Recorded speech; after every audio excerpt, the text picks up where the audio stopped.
greetings from my balcony after our morning main walk. Before my meal and after his meal, he's already having his dessert, beef ear bases, dog chew, not ear muscles. That was a literal translation, but beef ear bases, not the lobe. Anyway, I wanted to talk about some typical misunderstandings and encounters we had on our walk. It's going to be very warm, it's not hot, so the stroll is more regional and more slow, more sniffing, strolling, and the more local and the more slow, with more sitting, pausing, maybe talking to other people, maybe both dogs laying down, the compatible ones, and then it establishes territory. If you move along for a territorial, protective, spatially aware, referee type of dog, like mine, the livestock guardian mixes from the mountains of Romania and all Eastern European mountain dogs and Mediterranean mountain dogs. Also the Great Pyrenean mountain dog, which I used to have during my youth, and I'm grieving still because one day after school he wasn't there anymore. I would have prevented it, but while I was at school, my mom gave him to a plot, like a small farm, big property kind of thing, where he could patrol and bark, because she, like many of these territorial flock and property protecting dogs, they bark. To bark away, basically, like signal, here is my territory, wolf, stay away, stay at a distance. Mine here, hey, I would say Carpathian, Eastern European Shepherd street mix, with more lightweight agility, like a very original savannah dog. Long-legged, agile, extremely fast, as opposed to the other mountain dogs that are more heavyweight, chilling, laying on the top of the mountain, overviewing the valley. Their territory reaches as far as the horizon goes. Their eye is extremely good.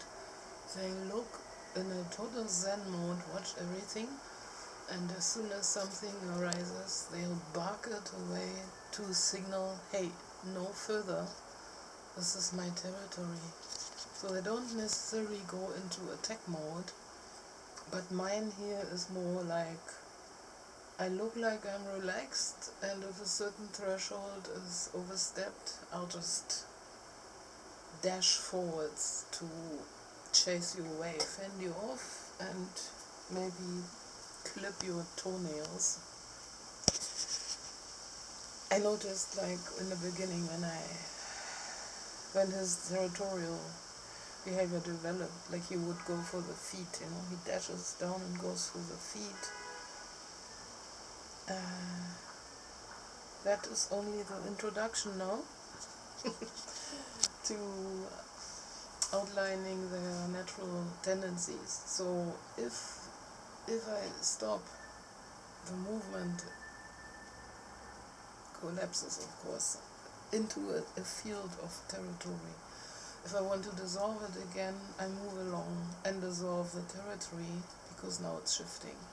So that's how I can then dissolve his hyper agility also, by moving along So our walks are basically a total complete shifting of territories all the time. As soon as I stop, movement collapses, territory establishes like a pop-up store basically, and then he becomes more protective. So we had many situations, but two of them I want to talk about, where one can see the total misunderstanding in human communication. If there is an encounter going on already between two dogs, a third dog arriving additionally will obviously change the whole dynamic. Either the two are in harmony and the third one disrupts because now the attention gets distributed and there's rivalry. So if I'm the addition with my dog, if two are already playing, I will stay away. First of all, because mine only harmonizes with one at a time. Otherwise, we pick favorites and try to fend off the third. Claim as property and fend off the third, no matter whether something else arrives or whether he adds onto the dynamic. So if I arrive, I create space and move along basically. But now if the existing dynamic of two dogs encounter, one is already off leash. That's what happened today. Two were having an encounter. I was arriving or walking past at a good distance. The one off leash separates and wants to come towards him. I could already see that it's not a dog that he's gonna like, but it was small enough that it wouldn't trigger him extremely into escalation. So I have to evaluate, if I say something to the owner who was looking at me and then looking away again, continuing to talk to the other dog owner, stay out of the balcony. So that was already, she noticed me, but then looked away again and continued talking. That to me signals she's relaxed, her dog won't basically mind or do anything. It's for us already too much if the dog approaches in a directness, because these dogs are more indirect in their approach, if they are inviting. A direct approach is already kind of a challenging approach.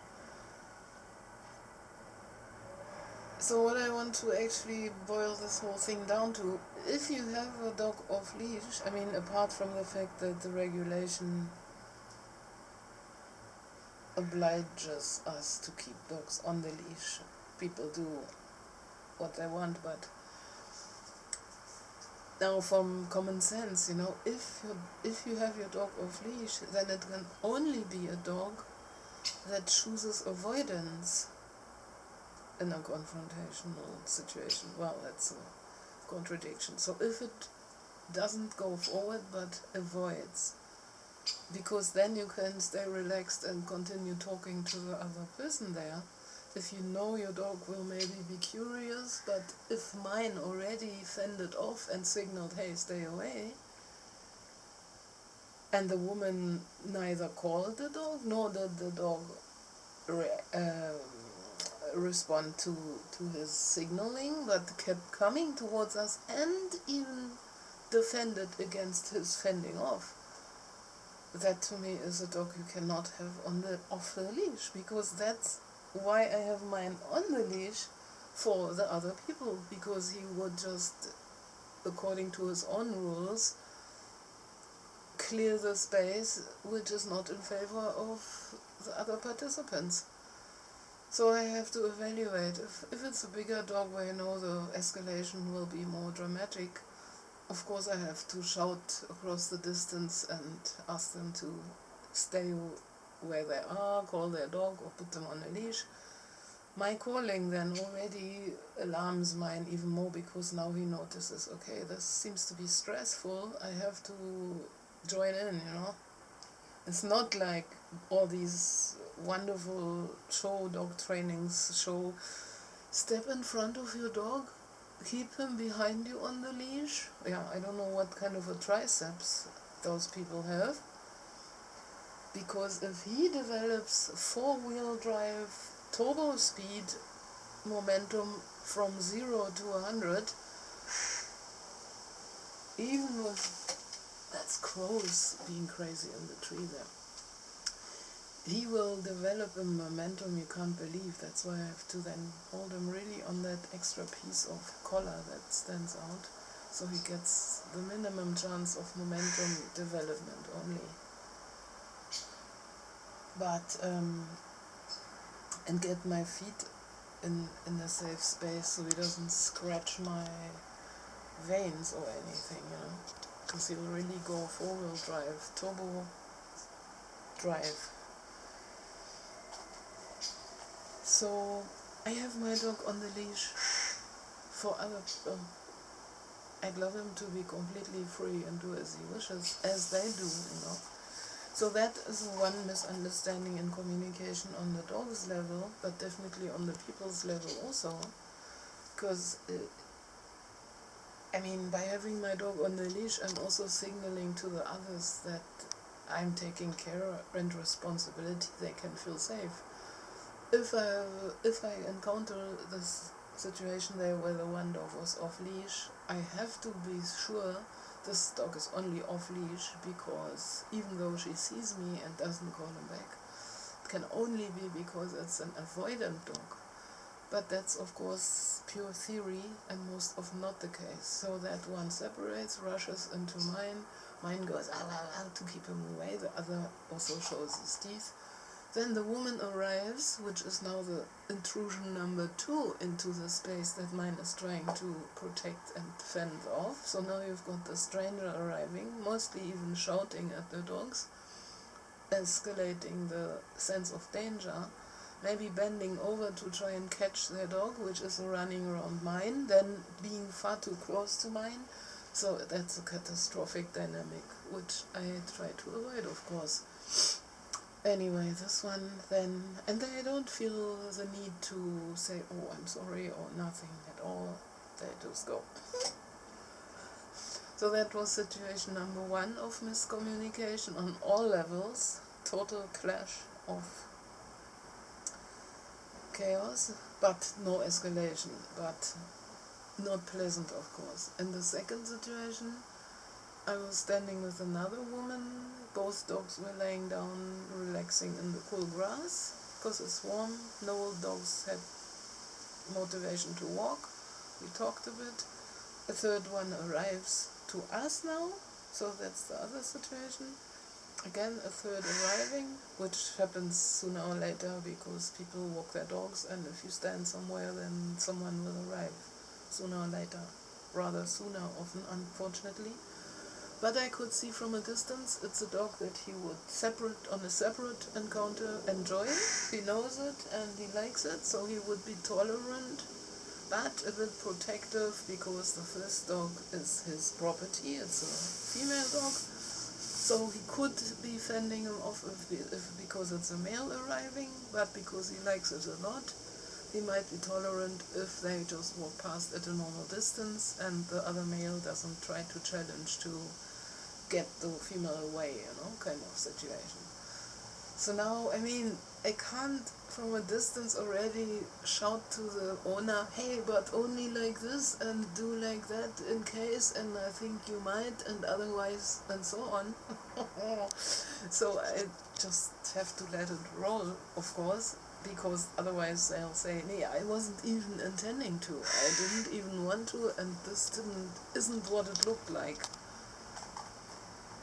So I could see, okay, the dog is steering up front directly towards us. Not a good situation, especially not if he's laying down. That means his property, like lying down, is in a special spot. It's like a bed, so it's again raised value and property. And even if the dog he's playing with will then bug him and get too close to him and sniff around and all that, he'll also get defensive, because now he's settled down and it's his bed, and so don't climb all over me. So now he's laying down there, mine, and this other one coming directly up front, and the guy on the other end of the leash following directly. And I knew that he's not talking German, so I already spoke English directly at him to just close that gap and not have any delay in understanding. And I said, please, not such a direct approach, more at a distance, sideways, so they can show whether they want to go towards each other or away from each other. That's the best chance you have for them to have options, But up front, like a laser beam directly pointing, that's the confrontational energy. You can feel it like a arrow pointing at you, And so if it's just sideways, like a trail sideways, then it's more indirect. It's still confronting and not circling backwards as an invitation, but at least he now has a chance to signal, do I want to get closer or further away?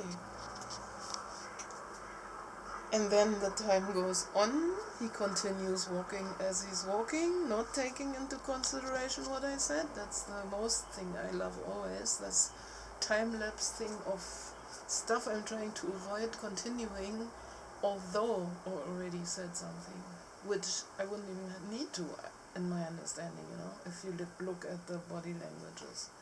So he kept coming closer, but because luckily my dog likes that one, he was tolerant, and the other dog then walked past. So the dog already signaled, ach, it's you again, hi, bye. And the guy on the other end of the leash just said, yeah, I usually follow my dog. I just follow my dog. Thank you very much. That's just half the equation of an encounter, Thank you for knowing now what you are doing, but I just signaled what we need, space and indirectness, so they could approach and show whether or whether not. I said, well, that's what I thought. What I said to him was, yeah, that's why I'm talking to you. Not the dog. That's why I'm talking to you, basically. So you know, and so you can steer. That's not what I added, but that's, Because I see he's just following his dog. Exactly. That's why. And then they're pissed, because I touch the truth, the ego, whatever, and then, okay. I say, yeah, well, the dogs are already showing they're just walking past. Luckily, mine was tolerant, situation dissolved, but complete, ultimate example of zero communication congruence, although I didn't even check all the languages to even have the advantage of no time lagging, and situation progressing while, hey, what did you say? Take off earphones, take out smartphone out of their face. By the time they've already dismantled their total gear, the dogs keep approaching. So there's no situational feeling, basically, he just reinforced what he is doing, which I already saw, which is why I said anything in the first place, but not taking into consideration that an encounter includes more than one, which was about to happen, and that the other participants may have another position, other needs also. So, and before anything can be clarified or get a chance to unfold even, maybe now they would have played after a while. No, not really if it's three of them like that, but very often then there isn't even this, before I dig open the prerequisites for a situation to unfold, they're already gone. What, you don't want? Okay, bye. Like my dog, if he's indirect in their approach to invite the other one, then they think he's going away. I say, nee, he's just opening the half circle, marking the spot, and coming back. By that time, their patience is already over. I think it's time for me to eat now or something. And yeah, I just wanted to describe those misunderstandings. I don't have a solution. I think they were smoothly resolved anyhow. And some you don't have a chance to get any progress with. And nothing bad happened, which is not a justification why any of this could be the way it was. But those were typical examples for me where also if it had escalated, that leaves you behind frustrated because you tried the communication, it just dashes past their receptors. So things sometimes just stay the way they are. And I'm glad he was so tolerant and relaxed. And the other lady who I was standing there with in the first place, she said, yeah, but he's relaxed. Yeah. And he switches quickly. He's not warning. If he's lying there relaxed and this threshold of closeness will be exceeded, he'll just switch. It's not like he'll warn 500 times or something. Maybe he was also relaxed because he could witness that I was trying to communicate with that owner, and of course because he liked the dog. So those were the lucky circumstances. But it's not always that lucky, and people can't always count on the other person taking all the steam out of the situation. They must contribute also and do their half, their part, but they're not.